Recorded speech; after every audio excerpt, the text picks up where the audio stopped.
قرآن و حدیث میں ترغیب دی گئی ہے کہ ہر مسلمان سخی بنے، سخاوت اختیار کرے۔ اب سخاوت کہتے کس کو ہے؟ سخاوت کہتے ہیں اپنی کمائی کو لوگوں پر خرچ کرنا، اور بخالت کہتے ہیں، کنجوسی کہتے ہیں اپنی کمائی کو روک کے رکھ لینا، خرچ نہیں کرنا، لوگوں پر خرچ نہیں کرنا، یہ بخالت ہے، کنجوسی ہے۔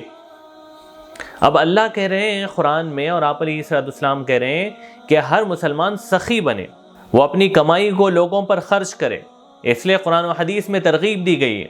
اس کے لیے ایک آیت دیکھیں آپ، سورہ بقرہ کی آیت نمبر 254 ہے، جس میں اللہ رب العزت کہہ رہے ہیں یا ایھا الذین آمنوا انفقوا مما رزقناکم من قبل ان یأتی یوم لا بیع فیہ ولا خلۃ ولا شفاعۃ والکافرون هم الظالمون۔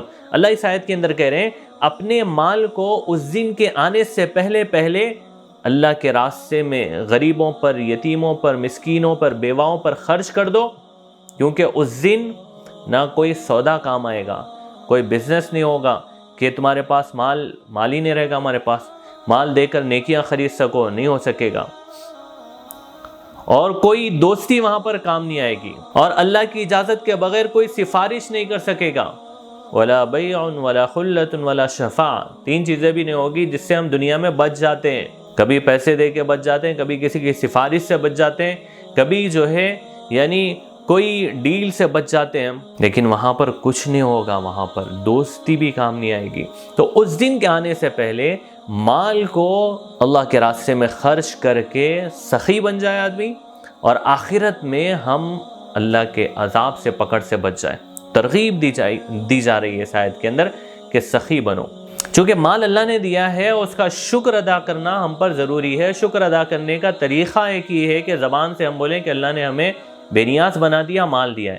ایک طریقہ اس کا اصل یہ ہے کہ اس مال کو صحیح خرچ کرے، فضول چیزوں پہ خرچ نہ کرے، لغو چیزوں پہ خرچ نہ کرے، بیکار چیزوں پہ خرچ نہ کرے، بلکہ اس کو اپنی ضروریات پہ خرچ کرے، اور باقی مال مخلوق کی خدمت پہ خرچ کرے۔ اور ایک دوسری آیت دیکھیں آپ، سورہ بقرہ کی آیت نمبر 245، جس میں اللہ رب العزت کہہ رہے ہیں من ذا الذی یقرض اللہ قرضا حسنا فیضاعفہ لہ اضعافا کثیرہ، کون ہے جو اللہ کو اچھا قرض دے تاکہ وہ اللہ اس کو بڑھا کر واپس کرے، واللہ یقبض ویبسط والیہ ترجعون، اللہ کہہ رہے ہیں اللہ ہی لوگوں کے مال میں اضافہ بھی کرتا ہے، کم بھی کر دیتا ہے مال کو۔ تو اس آیت کے اندر اللہ کہہ رہے ہیں کہ اللہ کے راستے میں دینا، قرض، اللہ کو قرض دینے کا مطلب کیا ہے؟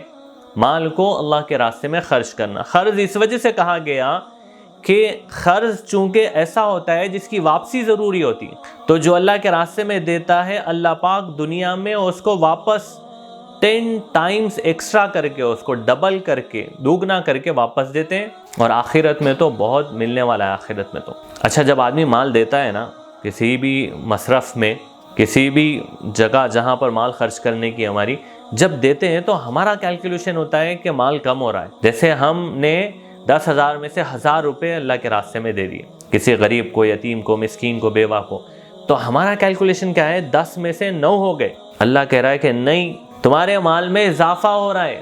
اور آپ علیہ السلام نے یہ بات قسم کھا کے ارشاد فرمائی، اس ذات کی قسم جس کے قبضے میں محمد صلی اللہ علیہ وسلم کی جان ہے، جو اللہ کے راستے میں دیتا ہے اس کے مال میں کمی نہیں ہوتی، اللہ پاک اس کو واپس دنیا میں 10 گنا، 10 مرتبہ اس کو زیادہ کر کے دیتے ہیں۔ مطلب آپ 1 روپیہ اللہ کے راستے میں خرچ کریں گے، 10 روپے دنیا میں مل جاتے ہیں۔ 100 روپے خرچ کریں گے، 1000 روپے دنیا میں واپس اللہ پاک ریٹرن دے دیتے ہیں۔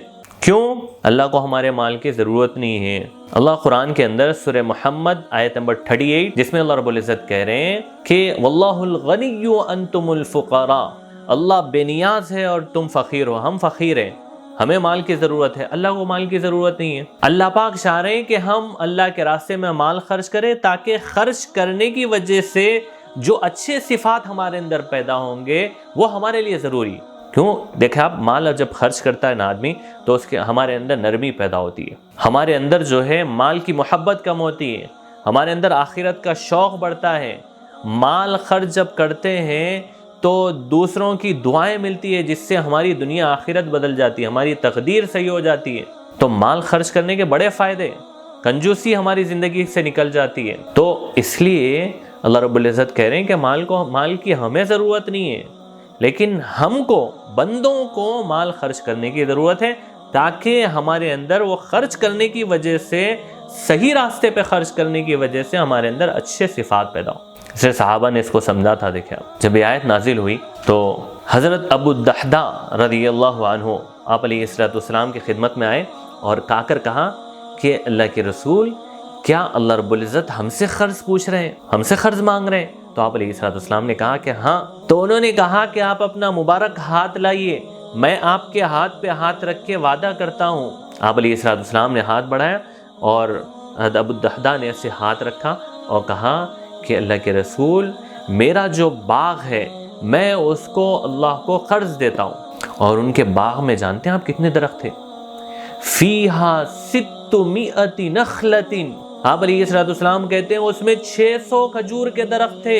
600 کا مطلب جانتے ہیں ہم، 600 کھجور کے درخت کے لیے کتنی بڑی جگہ چاہیے، اتنی بڑی جگہ اور اتنے کھجور کے درخت سارے اللہ کو انہوں نے قرض دے دیے۔ اور پھر اس کے بعد ان کی بیوی بچے بھی اس میں رہتے تھے، گھر بھی اس میں ہی تھا ان کا، تو اللہ کو انہوں نے قرض دے دیا۔ اس کے بعد وہ گئے ہیں اس باغ کے باہر اور جا کر آواز دی، ام دحداء باہر نکل جاؤ، اس کو ہم نے اللہ کو قرض دے دیا ہے۔ اب اس زمانے کی عورتیں بھی بڑی عجیب عورتیں تھیں، بڑی نیک۔ ایک مرتبہ انہوں نے نہیں کہا کہ ابو الدحداء 600 میں تھے، 600 تھے، 300 دے دیتے، 300 رکھ لیتے، 500 دے دیتے، 100 رکھ لیتے، یا کم از کم گھر کی اتنی جگہ تو رکھ لیتے۔ لیکن انہوں نے کچھ نہیں کہا، اپنے بچے کو اٹھایا اور اپنے بچوں کو اٹھا کے باہر نکل گئی۔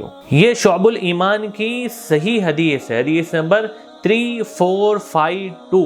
اب آپ دیکھیں آپ علیہ السلام ہم سے کہہ رہے ہیں اور صحابہ نے اس کو سمجھا تھا، ہمیں بھی سمجھنا چاہیے۔ اس لیے اللہ رب العزت کی ایک حدیث ہے، حدیث قدسی ہے، جس میں اللہ رب العزت کہہ رہے ہیں، یا ابن آدم انفق علیک، اے آدم کے بیٹے تو خرچ کر، تجھ پہ ہم خرچ کریں گے۔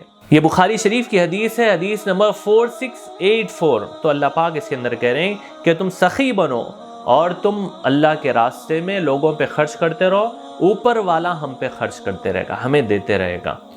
ہماری کوئی حیثیت نہیں ہے، ہم نے جتنا مال کمایا ہے وہ اللہ کے فضل سے ہمیں ملا ہے۔ اس لیے قرآن میں جگہ جگہ ہے، مما رزقناکم، ہم نے جو تمہیں دیا ہے اس میں سے تم غریبوں کو، یتیموں کو دو۔ تو اس لیے دیا ہوا تو اللہ کا ہی ہے، جو صلاحیتیں دی ہے جس کی وجہ سے ہم مال کما رہے ہیں وہ اللہ کی وجہ سے ملی ہے۔ اس لیے بخل نہیں کرنا چاہیے۔ جو بھی مصرف ہمیں نظر آئے، جس میں ہمیں سمجھ میں آ رہا ہے کہ یہاں خرچ کرنا چاہیے، اس یتیم کو، خاندان کے اس غریب کو دینا چاہیے، وہاں پر کھل کے دیں اور اللہ کی ذات سے امید رکھیں کہ اللہ پاک ہمیں دیتے رہیں گے۔ اللہ پاک عمل کی توفیق عطا فرمائے۔